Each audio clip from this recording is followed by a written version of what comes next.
Hi guys, welcome back to the Adobe Photoshop Masterclass course. We are continuing the advanced section with advanced titles. Now, we are going to open up this Ultimate Titles PSD that we had before. If you followed through, we've built more or less the exact same thing together.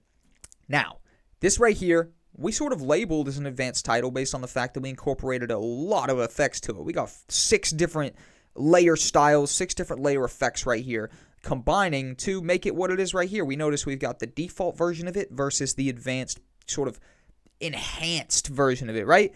Awesome. However, this definitely isn't advanced as it gets. We can make it more advanced using something called warps. Warps are what can take our title and make it not so much of a flimsy little boring straight title like it is right now, although it's looking pretty cool in 3D and it's got that little shadow behind it and the textures in the middle. It looks pretty, don't get me wrong, but there's more we could do to it. There's no two ways around it. So what I want to go ahead and do is actually delete our sort of mess around text up there. Press Control T, get our big boy text, put it into the middle, and I want to go ahead and actually highlight it. So get the text tool, highlight our text, and then I want to direct your attention up to this little T with the line through it. And if you hover over, it says Create Warped Text. Now what this is it gives us more ability to create sort of a more, I guess, tweaked with in a more advanced layer. Let me explain, right? If we click style, we have the option to add a whole bunch of different presets in terms of layout to it. So as we see, we're playing with arc right there, right? We could go ahead and set arc to maybe 20. If we set arc to plus 20 and press OK, we now have a text which is arced. Just like that, right?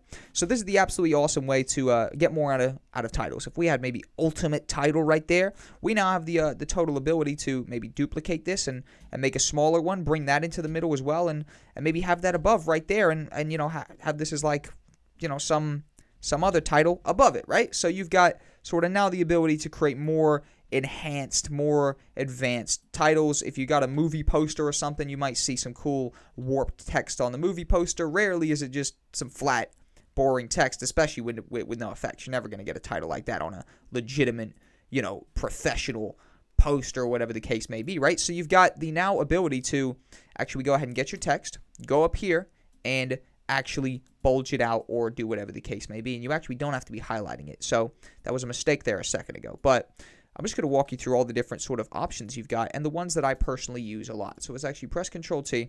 Let's bring that in a little bit so we've got a little bit more room to work with, if you will. And let's actually go ahead and highlight, no, actually not highlight it, just go up here to Warp. And go ahead and start at the top. So we know we got arc. Arc is very straightforward. It's literally just sort of an arc. However, if you go into the minuses, it goes the other way. You've also got arc upper. Arc upper is pretty cool if you want to have text like on top of each other. So for example, arc upper, say you had 50% on arc upper down here, right? Then maybe you add another title, duplicated it above it, and you could do the opposite arc, which is, let's have a look. So arc lower, arc upper right there. My bad. We were on arc lower. Now we're on arc upper, and you can have that sort of back to back with which is a cool setup. So a lot of the time, if you're doing titles on top of each other, simply having the opposite of each other can be a very cool tactic, but also the same as we showed, like 2 arced texts on top of each other, one smaller at the top, one bigger in the middle, is definitely a cool effect as well.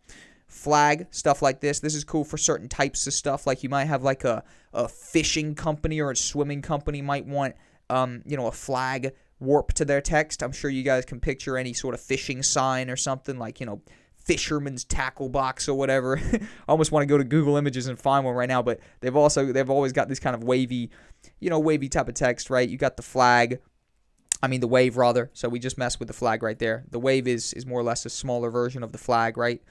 Fish, which is honestly not the most attractive of them, bulked on one side, small on the other. Again, all you have to do is reverse it to get a different effect. And again, you can tweak everything else to sort of basically mess with it. Also, vertical, it's definitely not very applicable right now, but as we can see right there, it definitely changes stuff up.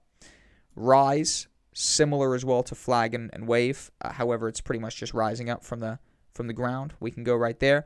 And the rest of them are self-explanatory. Fish eye, stuff like that, right? Stuff that's basically just going to bulge out majorly your text, see what's happening, and overall, you know, you guys can get a whole bunch more out of titles. But these are best executed when they are done smoothly. So I want to just go ahead and press Control Z, couple times. Oh, Control Z, get that one right there. We got our ultimate title in the middle. And I want to come back with you guys in a second, and I want to create a title from scratch, throw all the advanced text effects on there, and then put a warp style on there and make it even more advanced. And basically make a professional, legitimate title. Let's come back next with the exercise.